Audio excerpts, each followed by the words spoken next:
Hon Hương ngốc tiếng gì sống riêng nhiều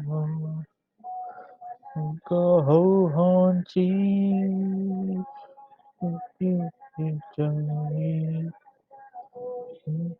hồng nhất có hữu hôn chi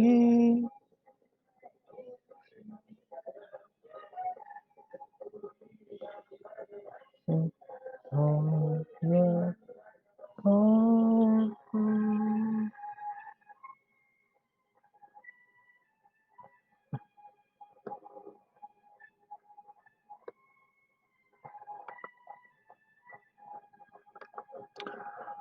All right, guys. All right. Thanks for your patience. And that was actually a theme song of one moment. So theme song of this martial arts artist.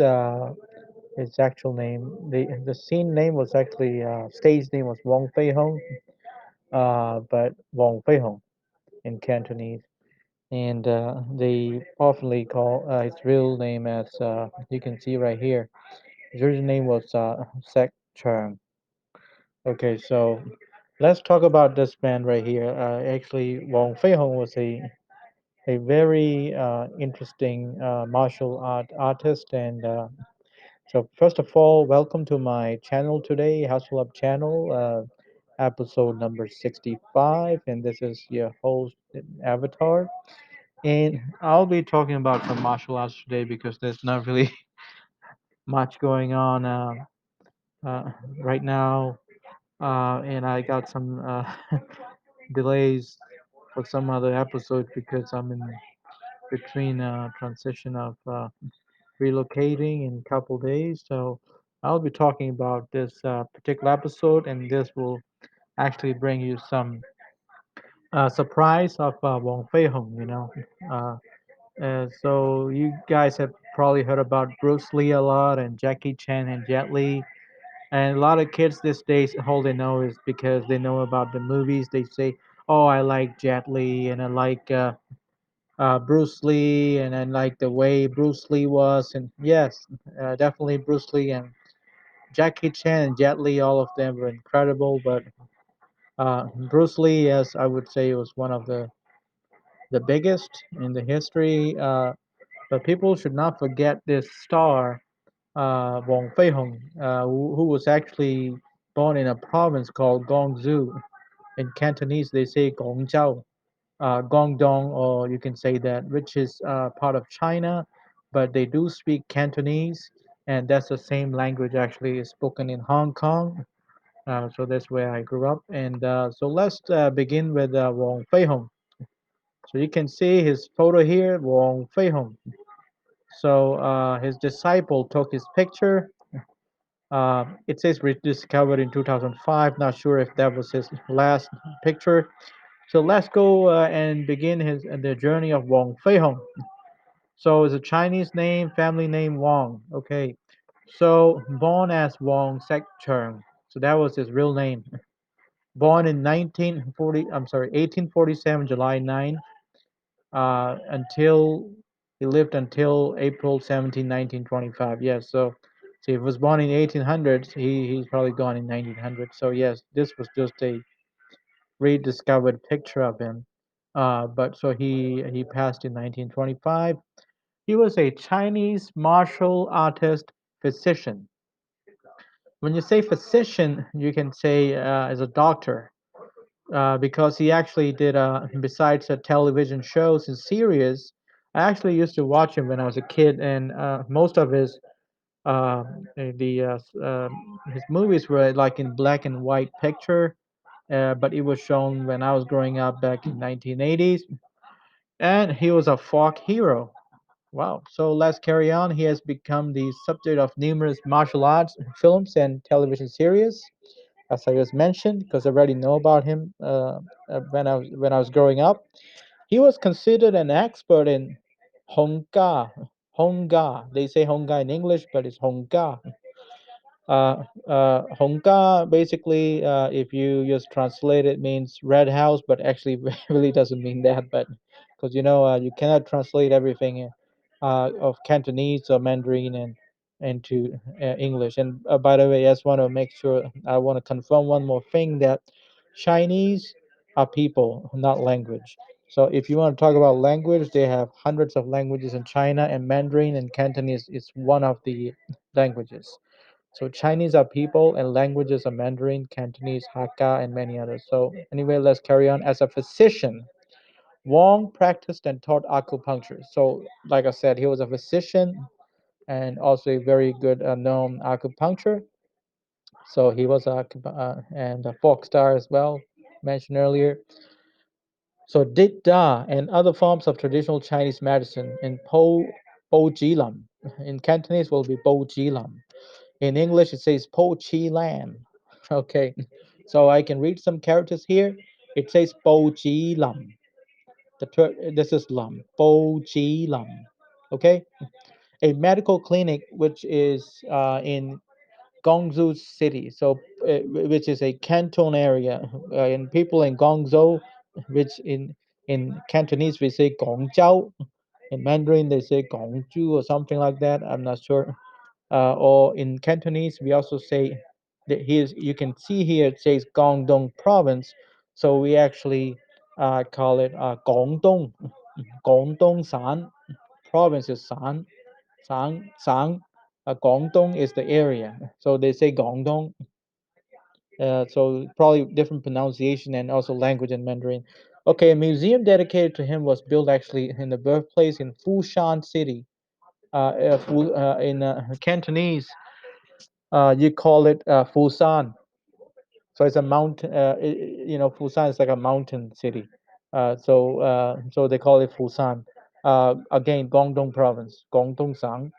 Among Wang's students, the more notable ones include Lam Sai Wing. Lam Sai Wing.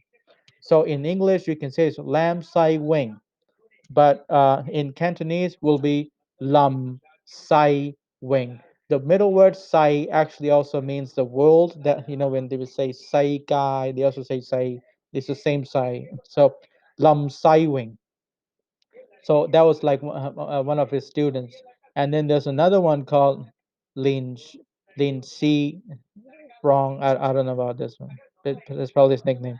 Then we have Long Fun. Long Leung is Long. Long is like dragon. So one moment. Let me minimize this. No, sorry, not Long. I'm wrong. It's Learn Fun. And then they have Lang Guan, and then Dan Fang. Okay, and then Wang Kai. Okay, let's carry on. Carry on. So Wong is sometimes incorrectly identified as one of the 10 tigers of Canton. His father was actually Wong Kai Ying. Wong Kai Ying, which is Wong Kai Ying, was one of the 10, but Wong himself was not. Wong is also sometimes referred to as the tiger after the 10 tigers. So his dad was one of the 10 tigers of Canton. Okay, so let's carry on. Wong's original given name was Sek Cheng, Sek Cheng or Xisheng. Xisheng is probably mostly like pronunciation in Mandarin before it was changed to Fei-hung. His courtesy name was Dat Wan or Da Yun. Da Yun. Okay. Life. So let's talk about his life. I'm sorry, life and carry on. Not wife, I'm sorry. So life. So Wang was born in Luzhou Hamlet, Lingzi village, Sikao Country, Fusan Town, Nanhai County, which is a present-day part of Fusan City, Guangdong Province, during the region of the Daoguang Empire in the Qing Dynasty. His ancestral home was in Luzhou Hamlet. Okay, so that's a long village. So let's skip this. At the age of 5, Wong started learning Hong Ga from his father. So the style of his kung fu was actually Honga. So Honga, he learned from his father, who was the Ten Tigers. So his father basically was also a martial artist. So he learned the Honga from his father when he was 5 years old. He often accompanied his father on trips from Busan to Guangzhou, so provincial capital of Guangdong province. So where his father paddled medicine and performed martial arts in the streets. So when he was then turned 13, he encountered Lam Lam Fuxing, so Lam Fuxing, Lin Fu Cheng. Okay, that's probably his other name, and a apprentice of Iron Bridge 3 Learn Guan in Douchi Street in the Fushan town. Lam taught him how to use the sling and then essential moves of the martial art iron wire fist. Okay, so then when he turned 13, he learned something special from another guy who actually met him in Fushan town as well. And this guy name was Lam, and he taught him how to use sling. So I don't know if it's slingshot, but it's sling. It's called sling. It's not slingshot. It must be something. So, and the essential moves of the martial arts called iron wire fist. Iron wire fist. Wow, that got to be like very something really intense. Later, he learned the shadowless kick from Song Fei Tong, Song Hao Ting, Song Fei Tong. Okay, so then he learned the shadowless kick from Song Fei Tong. So you can see from age 5, he learned the Hong Ga. He already know the Hong Ga. So he's very special. Bruce Lee was something with Wing Chun, but this guy was something different that at different age, he learned different style. So age of 5, he learned Hong Ga from his father. At age 13, he learned from Lam, he learned how to do the sling and the iron wire fist. And then later on, he also learned shadowless kick from another master from Song Fai Tong. Okay, in 1863, Wong started a martial arts school in Suzhou, Soijiao, I think maybe in Cantonese. So then he started his martial arts school himself in 1863, which is a present day location of Liwan district of Guangzhou City. His students were mainly metal laborers and street vendors. So they're like normal people, like selling noodles or selling stuff on the streets, and they work really hard during the day, and so that's why I say people got to hustle because they do a lot of hard work. They're laborers, and they also want to learn something special in their life. They want to be motivated, so they learned the martial arts from Wong Fei-hung. So let's carry on. In 1886, Wong opened his family medical clinic, which is the acupuncture stuff that he was doing in Po Chi Lam, in Rainan, okay, which is present day part of Saibao Road in Guangzhou City. Okay, so all right, let's carry on. In legend, around the 1860s or 1870s, Wang was recruited by Liu Yongfu. So then he was teaching, but then he was recruited by, let's see who was this guy first.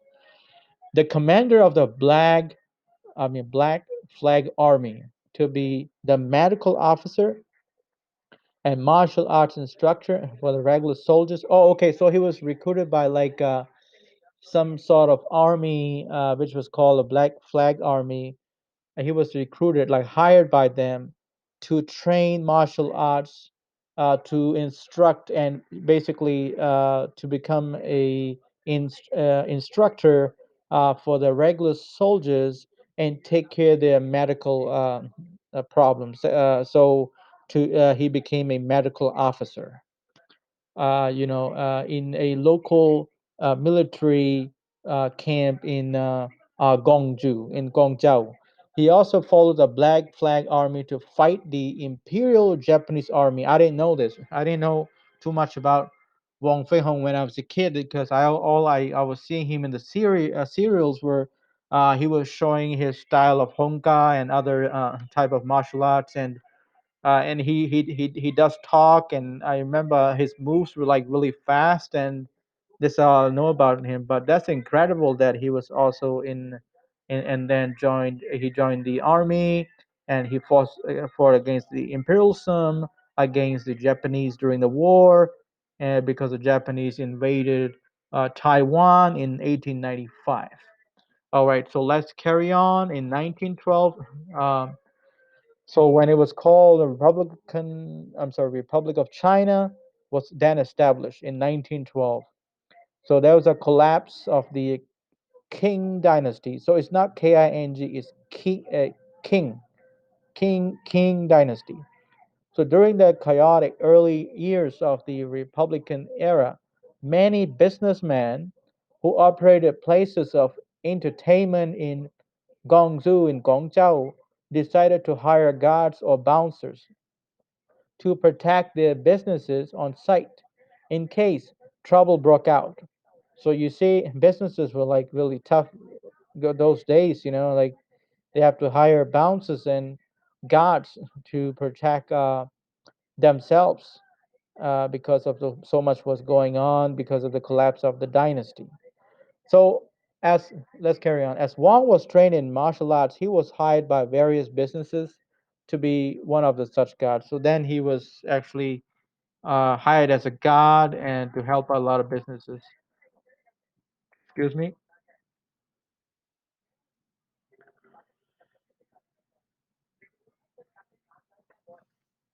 All right, let's carry on. Wong Fei Hung dynasty here. So in 1919, when the Chenwu Athletic Association opened a branch in Guangzhou and Guangzhou, Wong was invited to perform at the opening ceremony. In the same year, Wong Hon Sam, one of Wong's sons. Okay, so then we are talking about his son now.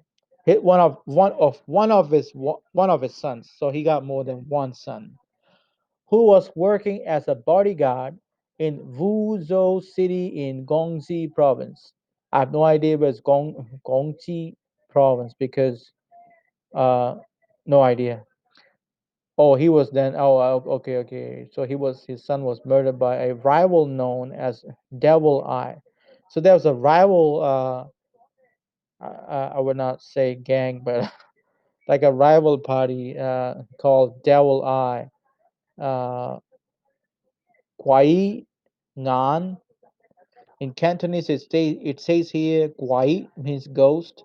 See how I was explaining to you that you cannot really translate everything exactly the way it's written in Cantonese. So it says devil here, but it says ghost here. So anyway, I means Ngan, I Ngan, who was apparently jealous that Wong Hong Sum was better than him in martial arts. So this guy who belongs to this rival, he was Mr. Jealous, and he was afraid that he's better than him, which was Wong Fei-hung's son. Like he's better than him, so he decided to murder him. Wong was so affected because he was a father by this incident, then he stopped teaching his other sons martial arts. Oh, okay. So I guess that put him in a desperation, and that happens a lot when you lose like a loved one, and that's very depressing. So he decided just to give up teaching martial arts to the rest of his sons because he didn't want to lose more kids or his loved ones, which is a very sad story about Wong Fei Hong that I did not know in my career. So I really pull up this song today. I used to listen when I was a kid in Cantonese of Wong Fei Hong, and I decided to pull up the history and to learn a little bit more about him, so that I know exactly who he was. Okay, between August and October 1924, Wong's medical clinic in Bojilam was destroyed. Oh my goodness. Okay, so then his acupuncture medical clinic was actually destroyed in Bojilam when the nationalist government was suppressing the uprising by the Guangzhou Merchant Volunteers Corps. Wong felt so dejected and saddened by the loss of Bojilam. This was something political that he couldn't stop it, and they decided to destroy the area and all the businesses. So he was also affected, and which was not good. Then he fell into depression and he became ill. So guys, uh, talking about depression, that means early 1900s there was something already called depression. So he became depressed because first he lost his son, and then as following he lost his business, because I guess his business was not all about money. It has a lot of fascination. You know, he was fascinated and with love with his, what he was doing. So there was something like on his heart, on his site and circle. So he felt very depressed and he became ill. So then, when he became depressed and ill in 1924, he actually died from illness on April 17 in 1925. So this was a very sad story. I didn't know that. I thought maybe he died out by aging, but the truth came up here that he became ill after depression, and then he passed away in 1925 in Phag Bien Hospital. Uh, okay, so let's carry on here.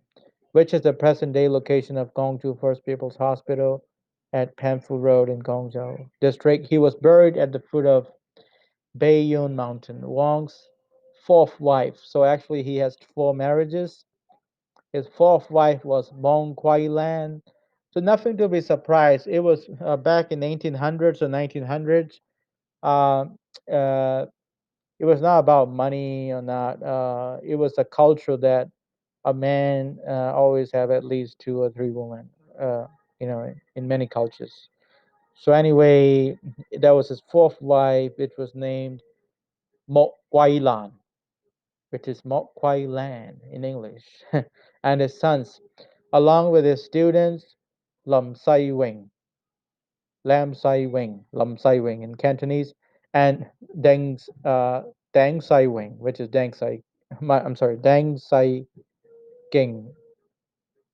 Deng Sai King in English and Deng Sai King. Okay. Anyway, so then Wong's fourth wife. Oh, okay, that career. They moved to Hong Kong. Okay, and opened martial arts schools there. I need to really find this out. When his wife when his fourth wife moved to Hong Kong in 1925 and opened up martial schools there, like I said, the same language. Then does those martial schools still have a continuance in Hong Kong, or someone knows that? I remember Wing Chun guy, Bruce Lee's master was still alive a couple of years ago, and he died at the age of like 95 and 96. But I would also like to find that out if Wong's martial arts art school was continued. Maybe not. I never heard about it, but I'm gonna look into it. Uh, so Wong's grave location is currently unknown. Well, that's interesting because he was buried in a mountain, but then they say his grave location is not unknown. It's not known. That's because so much changes in like 100 years. So it's hard to recognize places.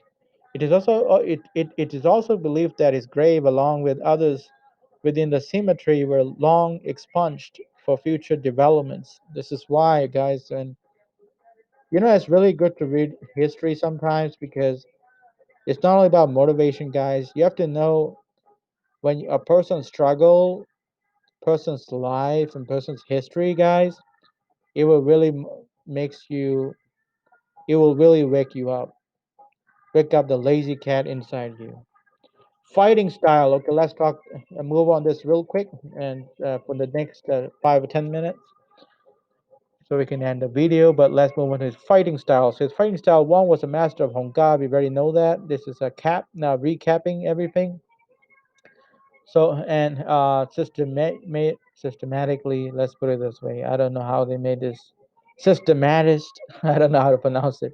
The predominant style of Hongga and choreographed its version of Tiger Crane paired from fist, which incorporates 10 special fist techniques.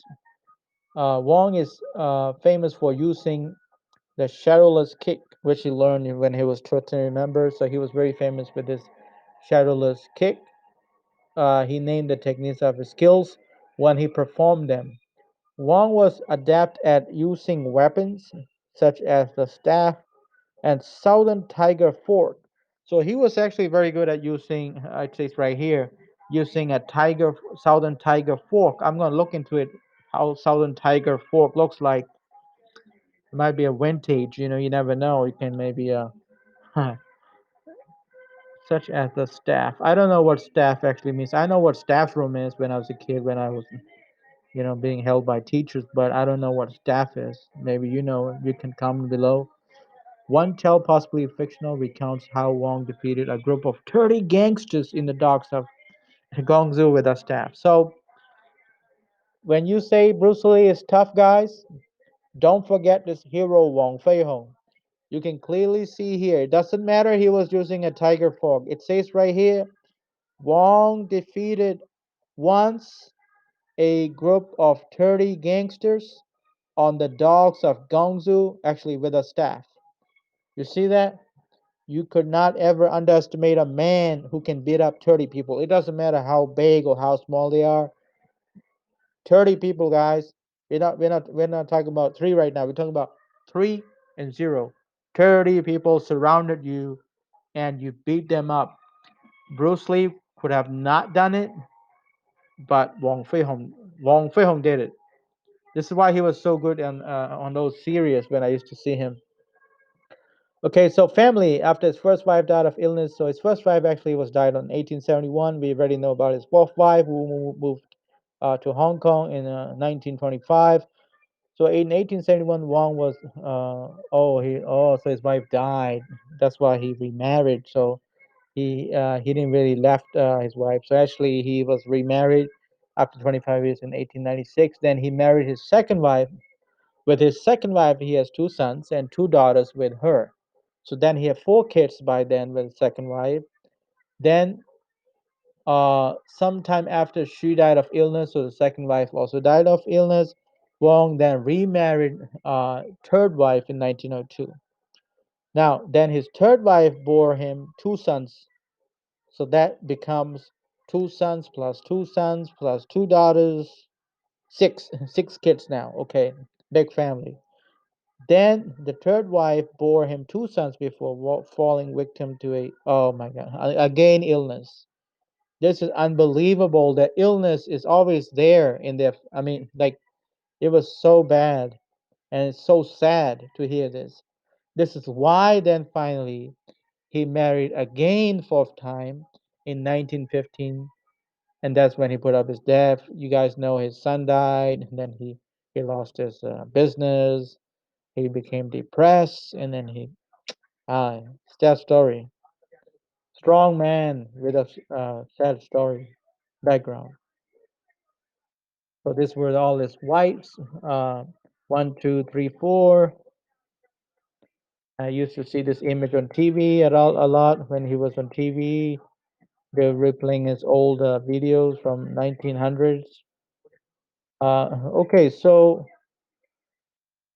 descendants. Okay, descendants. They're talking about Wong has two.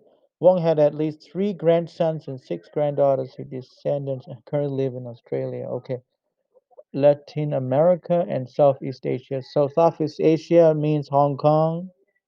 Latin America, probably like South America, and in Australia. Okay, so his family probably know him because they're the grandkids, so they actually live in probably now they got more, grandkids, but they live in different countries. So legacy in 1996, Wong Fei-hung Lion Dance Martial Arts Museum was built in hometown in Fushan. That's good. So lion dance, as you know, every Chinese New Year, they do a lion dance. So they say there was a special museum under the name of Wang Fei-hung in 1996 was built in his hometown in Fushan, which is a very great thing to know about that. And then a Wang Fei-hung Memorial Hall was also built in 2000, year of 2000, and was officially opened in January 2001 in his honor in Fushan. Alex photos, so he got his photos. And popular culture, yes, this is talking about his movies now, guys. Wong Fei Hong movies. So yeah, I don't know anything about 2014 Rise of the Legend. I don't know. That's probably he's not there in that movie. No way. They probably made a remake of it. So the 1994 Jackie Chan was sort of like he acted as Wong Gai, which is he acted as his father, the drunken master style. And what I mean, not the style. He acted like his father because it's Wong Gai, not Fei Hong.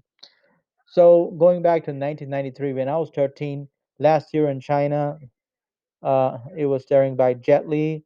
I have not seen it when I was a kid. Maybe I might have. Maybe I don't know who was Jet Li that time. Iron Monkey, 1993. Someone appeared as Wong Fei Hong. I might have seen this one. And then I would tell you this one right here. 1992, Great Hero from China. That could be him. But they used to also do like cereals. So yeah, yeah, yeah. So it's one of these. It's showing it's 1996. I've seen this one. They also have they used to play in 1992 or 1990 and 89 as well, but they're not showing here yet. I mean, not. I mean, not. I don't mean by yet, but they're not here showing at all. So these are TV series I was talking about, not the movies. So television series. Mostly they were shown in Hong Kong because he was a Cantonese spoken person. So I guess they cared about him more. And that's it, guys. So I really hope you enjoy my conversation and my story of this martial art artist Wong Fei-hung. Uh, you know, uh, which was a very famous uh, person in the history that a true forgotten hero of uh, China in Guangzhou district.